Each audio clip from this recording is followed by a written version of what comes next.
This is a cowl. Drapey, drapey, drapey. A couple of months ago, we learned how to make this shape by draping it. I heard a few of you say you wanted to learn how to do it on flat pattern. So that's what we're here to share with you today.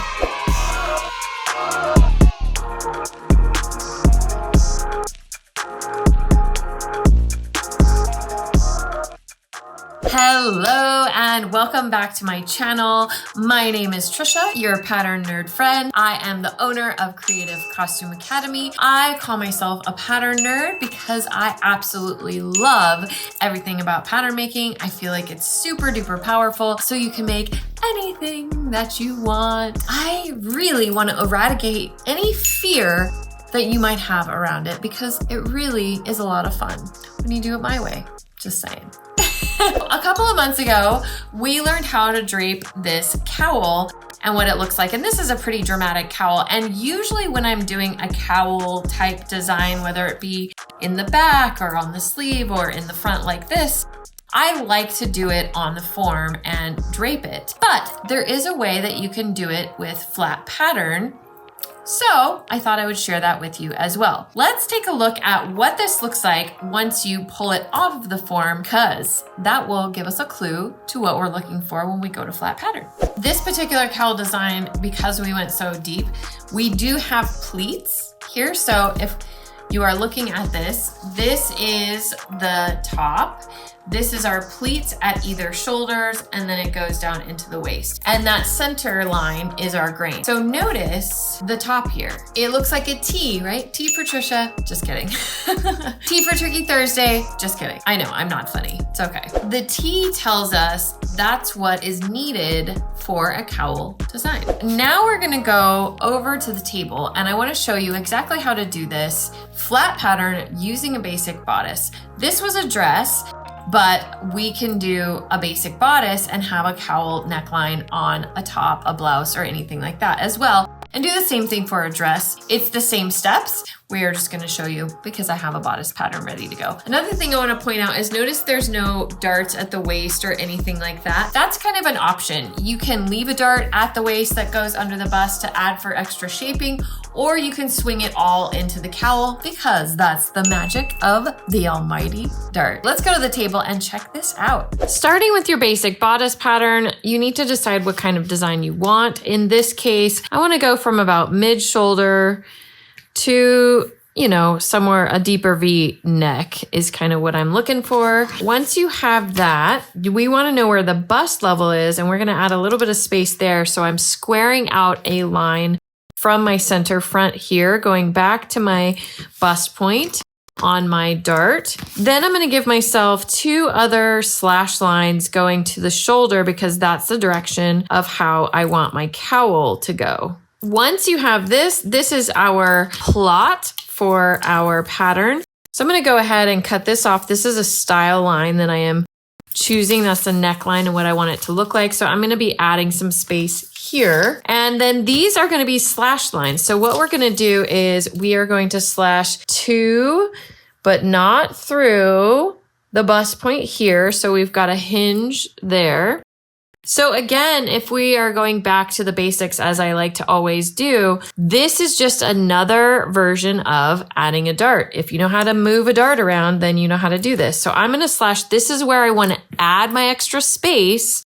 So I'm going to start over here and I'm going to go to nothing. I don't want anything to change in the shoulder.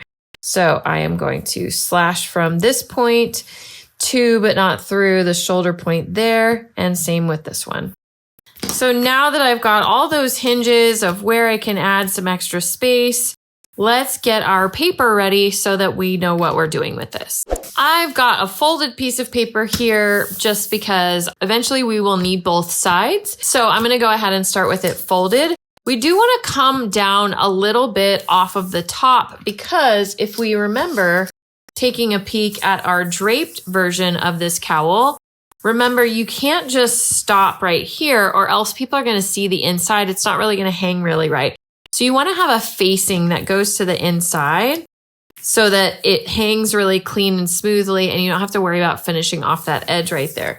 So we want to allow space for that. And this can really be whatever you want it to be. I'm just going to go down 3 inches. I am working in half scale. So that would be like 6 inches, which might be a bit much if you were doing a full scale pattern, but for this, I think it's perfect. So from that line, I just want to square out a line from this fold line that I have here. What I mean by that is I'm drawing a 90-degree angle right here, and I'm using my ruler. One of the lines on my ruler, because I know that is straight, is on the fold. And then if I use the bottom or the top edge of my ruler, I know that's exactly 90 degrees.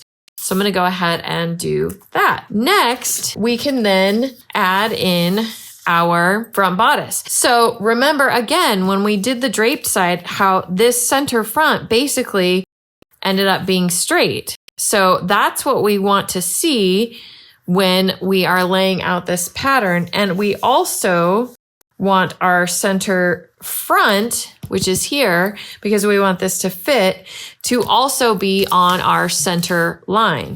So I'm going to kind of be looking at both of these areas as I am placing this on my new piece of paper. I did like a curve here, but really it needs to be straight, as we saw with our drape. I am here on the center line, down here below that dart, and I am hitting that top guideline up here, going exactly straight across where I want to add my cowl. And then you can just tape that down.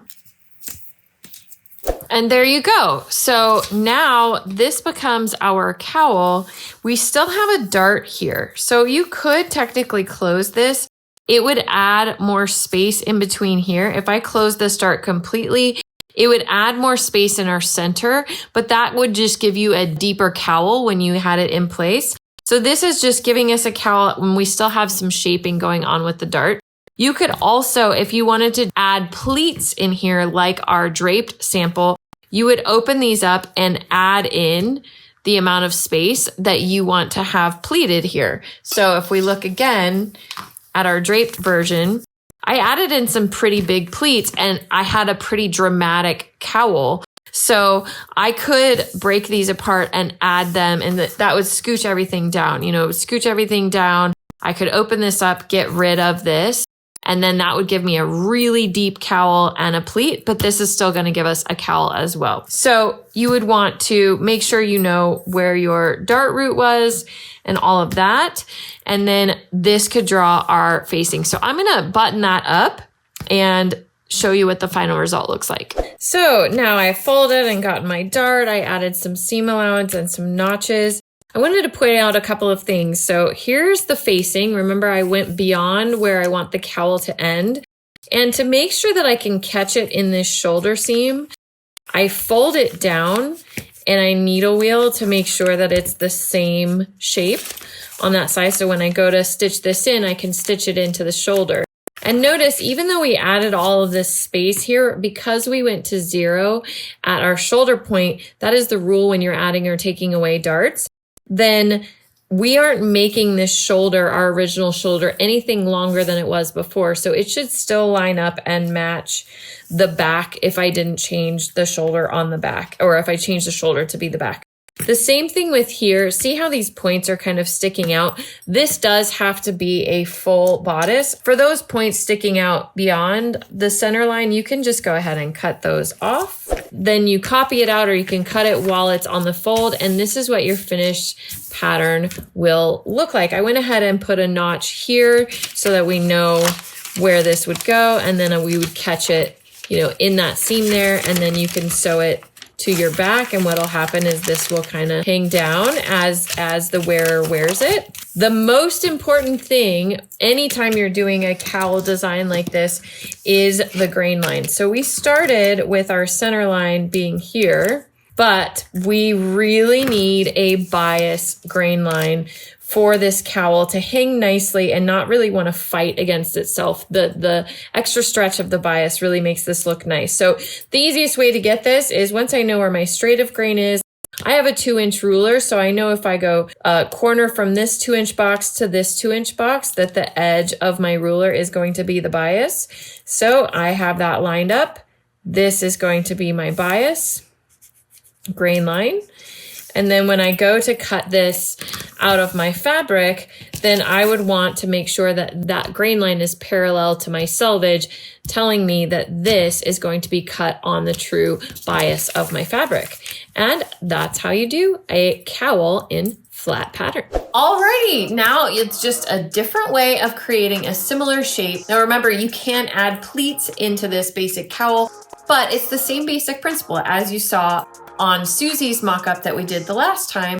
You can add those pleats in and get it a little bit more full, a little bit more drape. I like to do this still. I am a flat pattern girly. I love to do most things flat pattern, but for something like this, sometimes it's easier to see, well, I want a little bit more, drama, and to just get it right away. So it's up to you. Now you have options. If you love this sort of thing, please hit that subscribe button, hit your notifications so that you know when we post a new video. Share this with your friends, comment and tell me below which one you like better. If you are really interested in pattern making, try it out for free with my free pattern masterclass. The link is down below. Try it out for free, see if it's for you, and get ready to dive into more because there's plenty more where that came from. Until then, I'll see you next Tricky Thursday.